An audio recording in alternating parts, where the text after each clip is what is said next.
इकडे बघा आणि आता समोर करतो सगळ्याचा त्यापूर्वी एक छोटीशी गोष्ट सांगतो तुम्हाला. हे आवाज करू नका. इंग्रजी माध्यम आणि मराठी माध्यम, आता मी कुठल्या माध्यमाला नाव ठेवणार नाहीये, कारण की सगळ्या त्याच्या त्याच्या ठिकाणी ती चांगलेच आहे. फक्त आपण कोणत्या माध्यमात आहे, आपली मातृभाषा काय आहे ह्याच्याकडे आपण ध्यान देणं गरजेचं आहे. आपण जर मराठी घरी बोलत असेल तर तुम्ही जर मुलांना इंग्रजी माध्यमात टाकलं तर मराठी बोलायचं का इंग्रजी बोलायचं, नेमकं मराठी डोक्यात घ्यायचं इंग्रजी घ्यायचं, एका वस्तूला नेमकं इंग्रजीतनं काय म्हणतात मराठीतनं काय म्हणतात हे कन्फ्युज मध्ये लहानपणी मुलांना टाकू नये. तुमची घरची भाषा जर इंग्रजी असेल, तुम्ही घरी सगळेजण इंग्रजी बोलत असाल तर तुम्ही 100% इंग्रजी माध्यमाकडे जा, मी नाही म्हणणार नाही. पण तुम्ही मराठी जर घरी बोलत असाल तर मुलाला इंग्रजी माध्यमात त्याला काही कळणार नाही. तो दिवसभर जाऊन ती इंग्रजी शब्द नुसता ऐकून इकडे गाठ इकडून काढून दे, त्याला काहीच कळणार नाही. मराठी जी आपण भाषा बोलतो ते जर शाळेत येऊन शिकलात, मूळ जे बेसिक संकल्पना गणितातल्या असू द्या, विज्ञानातल्या असू द्या, मराठी कोणतेही असू द्या, त्या तुम्हाला तुमच्या मातृभाषेमधूनच चांगल्या पद्धतीने समजू शकतात. आता फक्त भारतामध्येच एवढं वेळ आहे इंग्रजी माध्यमाचं. आपली भारताची जे राष्ट्रीय भाषा हिंदी असून सुद्धा आपण इंग्रजीकडे जास्त करतो. आपल्या ऑफिसमधल्या सगळ्या भाषा सुद्धा इंग्रजी झालेल्या आहेत. आपली राष्ट्रीय भाषा हिंदी असून सुद्धा विचार करण्याची गोष्ट आहे. फक्त इंग्रजी इंग्रजी इंग्रजी म्हणून आपण ते इंग्रजीला एवढं स्वीकारलेलं आहे, ते इंग्रजी आपलं काही जुळतच नाही असं आपण करून घेतलेलं आहे. पण इंग्रजी शिवाय काय आपलं अडणार नाही. आतापर्यंत जेवढे लोकांनी मराठी माध्यमातून शाळा शिकलेल्या आहेत त्यांना जाऊन विचारा. आता मी स्वतः ही आता 5वीला एबीसीडी शिकलोय. मी पहिल्याला एबीसीडी काय होता मला माहित सुद्धा नव्हतं, तरी आम्ही शिकलोच ना. आता जेवढे नोकर वर्ग आहेत, जेवढे क्लास 1चे अधिकारी आहेत, ते सगळे जिल्हा परिषद शाळेत शिकलेलेच आहेत. इंग्रजी माध्यमाचं कुणीही नाही. तुम्ही इंग्रजी माध्यमात शिकलेले सगळी मुलं तुम्हाला कुठं दिसतील? प्रायव्हेट सेक्टरमध्ये, IT क्षेत्रामध्ये. प्रायव्हेट जे आहे सगळं ते फक्त ते भरणार पैसा, फक्त पैशाशिवाय दुसरं काही दिसत नाही. इंग्रजी माध्यम मध्ये फक्त एक मशीन बनवली जाते, विद्यार्थी घडवला जात नाही. मराठी शाळेमध्ये तुम्हाला त्या सगळी मूल्य तुमच्यामध्ये रुजवली जातात. आता बघा आजकालच्या मुलामध्ये जे मूल्य आहेत, संवेदनशीलता असू द्या, सहनशीलता असू द्या, ते दिसत नाही याच्यामध्ये. थोडं जरी मारायला गेलं लगेच रडून लगेच घरी पोरगा, आणि लगेच पालक सुद्धा शाळेत येतो लगेच माझ्या मुलाला का मारलं. म्हणजे पालकांचं सुद्धा कसं होतं, माझं एकटंच आहे पोरग, मला काय करायचं, असू दे जसं होईल तसं. मग हे विचारसरणी आपल्या सध्याच्या मुलांच्या भवितव्यासाठी खूप घातक आहे. त्यासाठी आपण काय केलं पाहिजे, मुलांना ताकदवान मानसिक दृष्ट्या कसं सक्षम झाला पाहिजे ह्याच्याकडे आपण जास्त लक्ष दिलं पाहिजे. आता तुम्ही ज्यावेळी लहान होता त्यावेळी शाळेत असताना तुम्हाला जर गुरुजीने मारलं तर तुम्ही काय करत होता? गपची बसत होता की नाही? आता घरी जरी जाऊन सांगितलं तर वडील परत ठोकायचे, त्याच्यावर घेऊन घरी सुद्धा सांगत नव्हतं. मग हे विचार करून आपल्या मुलांना घडवायचं. उद्या जर सक्षम भारत जर बनवायचं असेल तर आपली मुलं सक्षम बनली पाहिजे सगळ्या क्षेत्रामध्ये. फक्त इंग्रजी माध्यम लगेच नोकरी लागते, लगेच पैसा कमवतो तर तुमचं लाईफ शून्य आहे.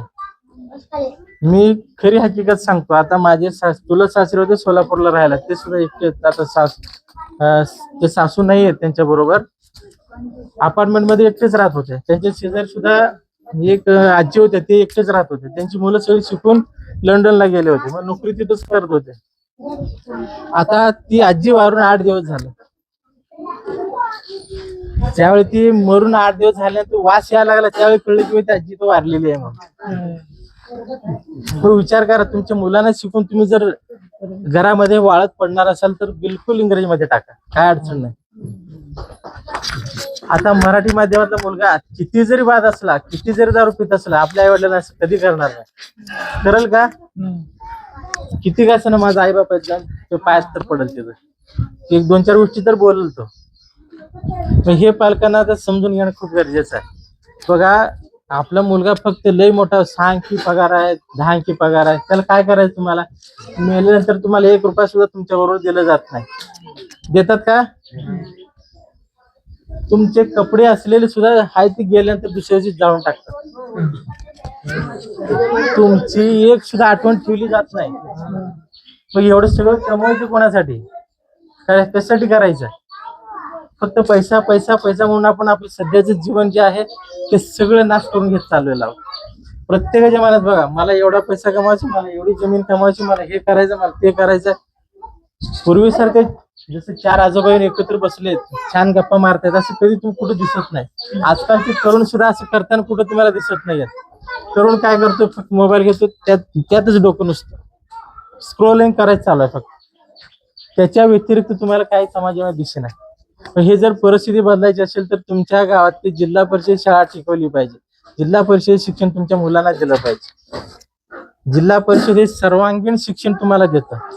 इंग्रजी माध्यमात तुम्ही जेव्हा मुलाला गुराला कोंडल्यासारखं आत कोंडलं जाईल, रट्टा जसं एवढंच खा एवढंच हाक तेवढंच आहे, त्याच्या व्यतिरिक्त काही नाही. जेवढं आज 2 शब्द दिले तेवढंच भूकंपट्टी करायची, तेवढंच यायचं. उद्या झालं तेवढं पालकांना समज 2 शब्द म्हटले, हे माझा पोरगा लय हुशार झाला, त्याला काय कळलं त्याला. आता बघा, तुम्ही आज घरी गेल्यानंतर एक काम करा, खरं खरं पुस्तक उघडा मुलांचे. जे धड्याची अनुक्रमणिका आहे त्या अनुक्रमणिकेच्या अगोदर एक अध्ययन निष्पत्ती म्हणून दिलेले आहेत 2 पानावर प्रत्येक वर्गाच्या प्रत्येक पुस्तकाच्या. त्या अध्ययन निष्पत्ती म्हणजे काय, एखादा धडा दिलेला आहे, त्या धड्यामध्ये त्या मुलांकडून काय अपेक्षित आहे ते दिलेलं आहे. मग त्याच्या वर्तनात ते बदल आवश्यक आहे. मग ते बदल तुम्हाला इंग्रजी माध्यमात शाळेत दिसणार नाही, ते बदल तुम्हाला इथं दिसणार. त्यासाठी तुम्ही सर्व पालकांना अजून कन्व्हिन्स करा, अजून जिल्हा परिषद शाळेचा पट वाढू द्या, इथंच मुलांना शिक्षण द्या.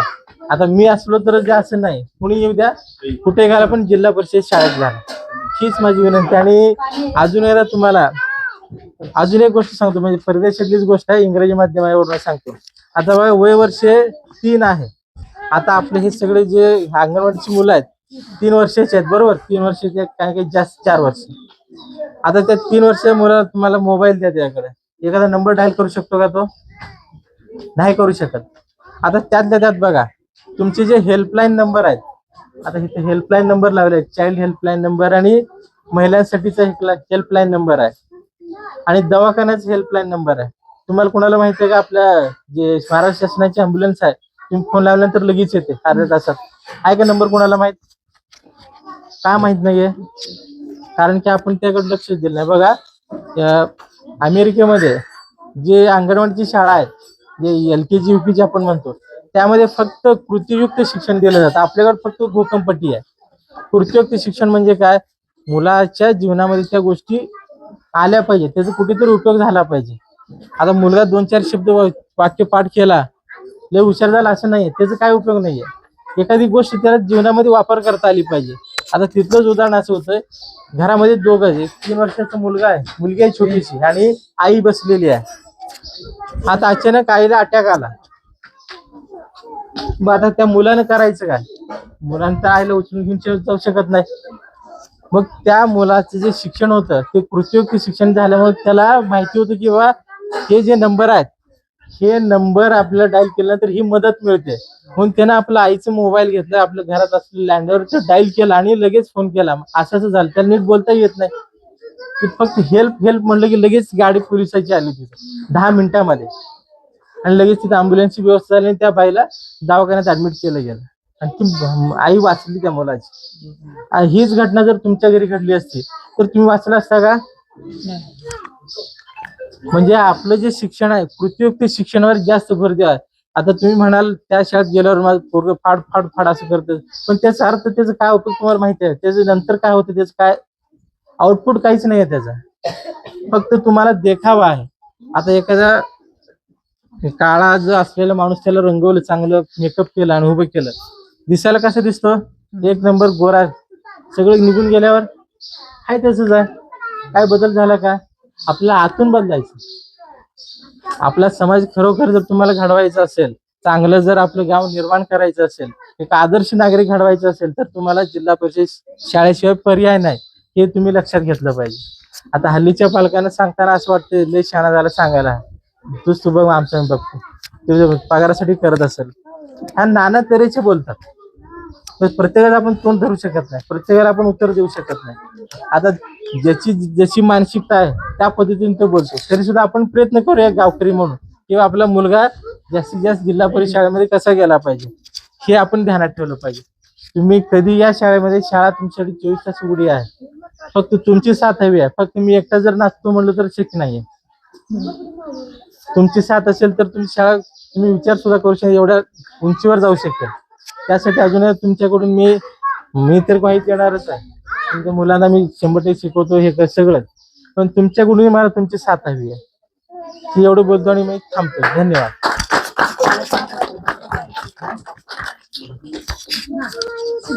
आता मुलं गोळा करण्यासाठी ज्यांनी ज्यांनी मला मदत केली आहे, आता सगळे जे मेंबर असतील, गणेश मेंबर आहेत, ते मंजुषा ताई आहेत, त्या अंगणवाडीच्या मॅडम आहेत, सगळ्यांनी, सर्व पालकांनी ज्यांनी ज्यांनी मदत केली त्यांचे मी शतशः आभारी आहे.